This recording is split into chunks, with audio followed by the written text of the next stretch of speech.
Oh, somewhere deep inside of these bones, an emptiness began to grow. There's something out there, far from my home, a longing that I've never known.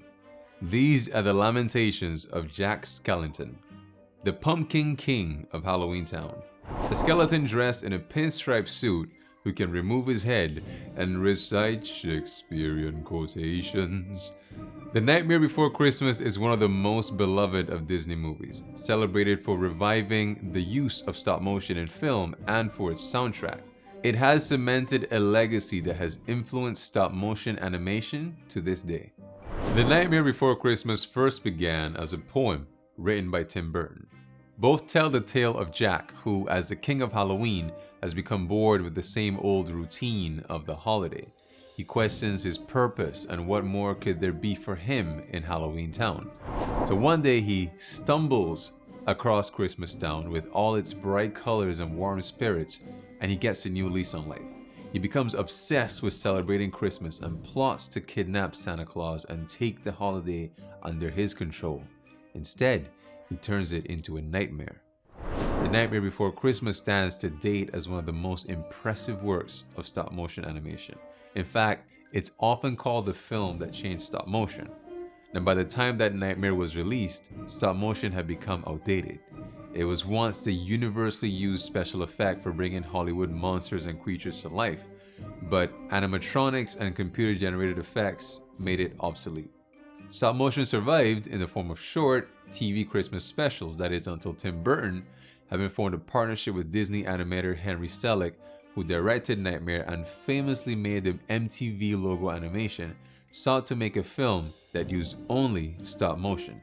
From there they got to work, designing what would make up the heavily detailed models of Halloween Town's ghastly surroundings and Christmas Town's bright environment. About 20 stage designs were made, designed to look like a pop-up book. With the character puppets in place, animators shot 24 frames per second, which meant creating unique poses for 110,000 different frames, working with 100 crew members. 1 minute of the movie took about a week to shoot, and the movie itself took 3 years to complete. The film received positive reviews upon its release, and it developed a cult following. It reignited an interest in stop motion as an animation style for feature-length films. Burton and Selick would once again reproduce their stop motion magic with James and the Giant Peach. Selick even reused the stop motion puppet for Jack. The detail-oriented backgrounds and immersive visual style of Burton and Selick's work have been a major influence on other films. This boom in stop motion led to the creation of exclusive stop motion studios like Leica Studios, which produced Kubo and the Two Strings, The Box Trolls, and Paranorman. Another thing that has helped Nightmare endure over the years is its brilliant score by Danny Elfman. Elfman, whose work includes Sam Raimi's Spider-Man movies and the Batman animated series theme song, not only scored the movie and produced the soundtrack, but he also performed Jack's singing voice. In much the same way that the film's visuals contrast the darkness of Halloween Town with the brightness of Christmas Town, the soundtrack does the same. A number of songs off the soundtrack have been covered by popular rock artists like Fall Out Boy, Marilyn Manson, and Panic at the Disco. There's even an official cover album called Nightmare Revisited that was released in 2008. These covers are fan favorites and well acclaimed.